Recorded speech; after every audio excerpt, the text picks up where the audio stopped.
आशीष मांगे गाहे तव जय गाथा जनगण मंगलदायक जय हे भारत भाग्य विधाता जय हे जय हे जय हे जय जय जय जय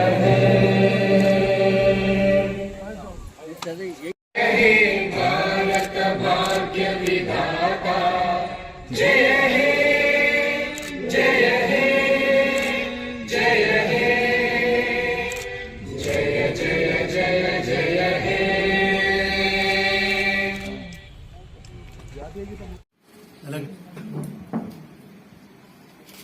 టీఆర్ఎస్ నాయకులు మరి ముఖ్యంగా కేటీఆర్ గారు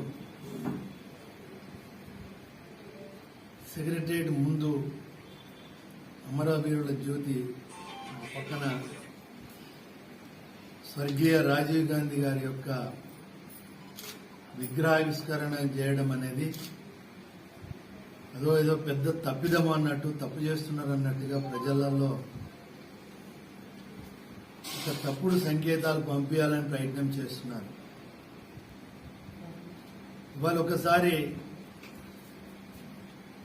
నెహ్రూ దగ్గర నుండి మొదలు పెడితే, ఈవెన్ మోతీలాల్ నెహ్రూ దగ్గర నుండి కూడా మొదలు పెడితే, మోతీలాల్ నెహ్రూ గారు కూడా కొన్ని పుస్తకాలనే సమాచారం ఉంది. కానీ నెహ్రూ గారు ప్రధానమంత్రి కావటం వల్ల కొంచెం మరుగుపడినట్టు అయింది. కానీ స్వతంత్ర ఉద్యమంలో అన్ని విధాలా పాల్గొన్న వ్యక్తి మోతీలాల్ నెహ్రూ గారు. తర్వాత నెహ్రూ గారి గురించి కూడా మనందరూ తెలుసు. వాళ్ళ భారతదేశానికి స్వతంత్రం వచ్చింది అంటే గాంధీ గారి భాగస్వామ్యం ఎంతైందో అదే స్థాయిలో ఉన్న భాగస్వామ్యం ఉన్న వ్యక్తి నెహ్రూ గారి కుటుంబం. సందర్భంలో వాళ్ళు ఆస్తులు కూడా ఆస్తులను కూడా తీసేసి ఉద్యమానికి సహకరించడానికి కావాల్సిన నిధుల సమీకరణ కూడా దోహదపడ్డ కుటుంబం. అన్నిటికన్నా ముఖ్యంగా చూస్తే శ్రీమతి ఇందిరాగాంధీ గారు బ్యాంకుల జాతీయకరణ కానీ లేదా బడుగు బలహీన వర్గాలకు ఒక గుర్తింపు,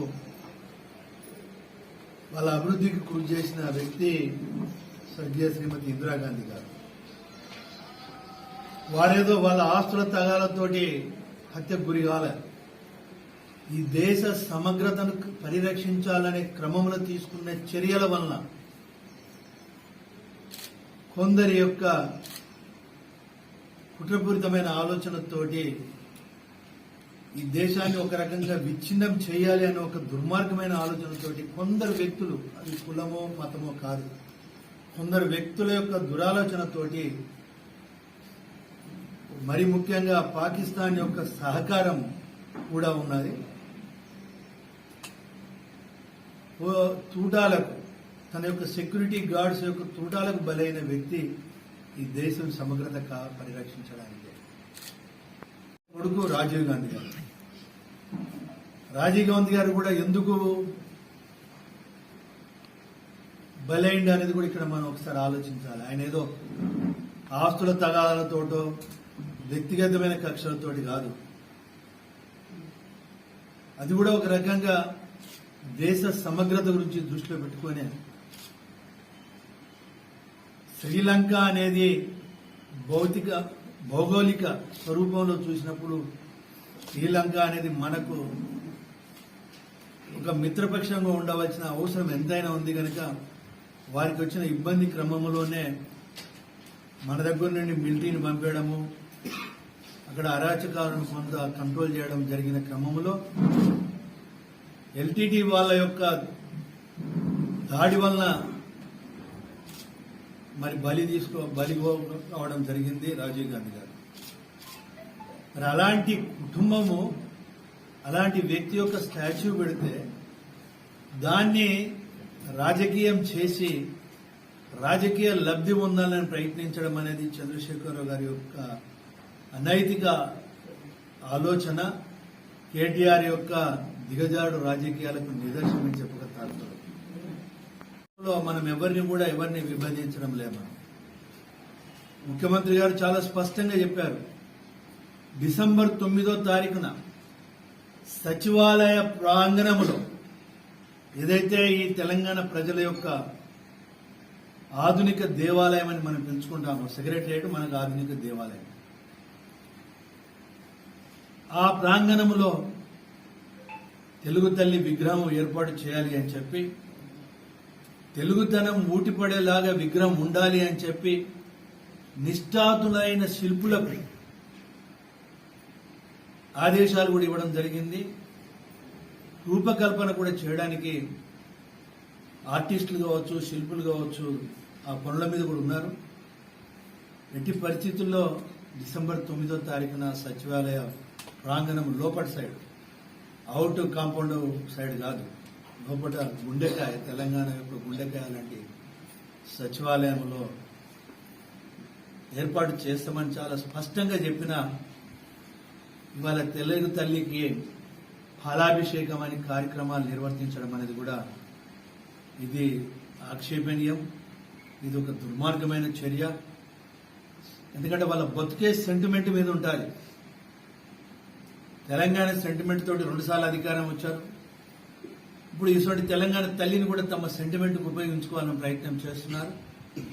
కానీ 10 సంవత్సరాలు కుటుంబ పరిపాలనలో, ఒక రకమైన దోపిడీ పరిపాలనలో 10 సంవత్సరాలు ప్రజలు కూడా మగ్గిపోయారు. ప్రజలకు కూడా అర్థమైంది వీళ్ళు ఎన్ని జిమ్మిక్కులు చేసినా కూడా ఇక బీఆర్ఎస్ పార్టీకి ఈ తెలంగాణ గడ్డ మీద నూకలు చెల్లినాయి. మన పార్లమెంట్ ఎన్నికల్లో ప్రజలు చాలా స్పష్టంగా చెప్పిండ్రు, అధికారంలో ఉన్న పార్టీ అధికారం పైన 4 నెలల 5 నెలలకే ఎన్నికలు జరిగితే, పార్లమెంట్ ఎన్నికలు జరిగితే డిపాజిట్లు కూడా గల్లంతైన పార్టీ. అదేవిధంగా ఒక్క ఎంపీ కూడా గెలవలే. మొత్తం మేమే గెలుస్తామని చెప్పి చాలా గొప్పలు చెప్పారు. 16కి 16 గెలుస్తామని చెప్పి మాట్లాడారు. కానీ డిపాజిట్లు దక్కలేదు ఆ పార్టీకి. అందునుంచి మీరు తలకిందుల తప్పు చేసినా, మీరు సెంటిమెంట్ రోజు చేయాలన్నా ప్రజలు మిమ్మల్ని నమ్మడానికి సిద్ధంగా లేరు.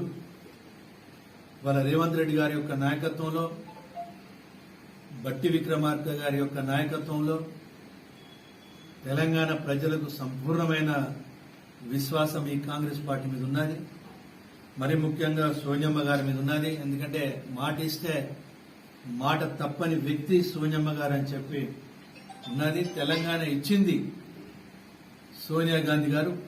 అందుగురించి వారి జన్మదినమైన రోజే, తెలంగాణ ప్రకటన వచ్చిన రోజే, డిసెంబర్ 9నే తెలుగు తల్లిని సచివాలయం ప్రాంగణంలో ఏర్పాటు చేయడం జరుగుతుంది. ఇది ప్రజలు వాస్తవాలు గ్రహించాలి అని చెప్పి మీ ద్వారా వాస్తవాలు ప్రజల దృష్టికి తీసుకుపోవాలనే ప్రయత్నంలో భాగమే మీ ముందు ఈ విషయాలు నేను చెప్పడం జరిగింది.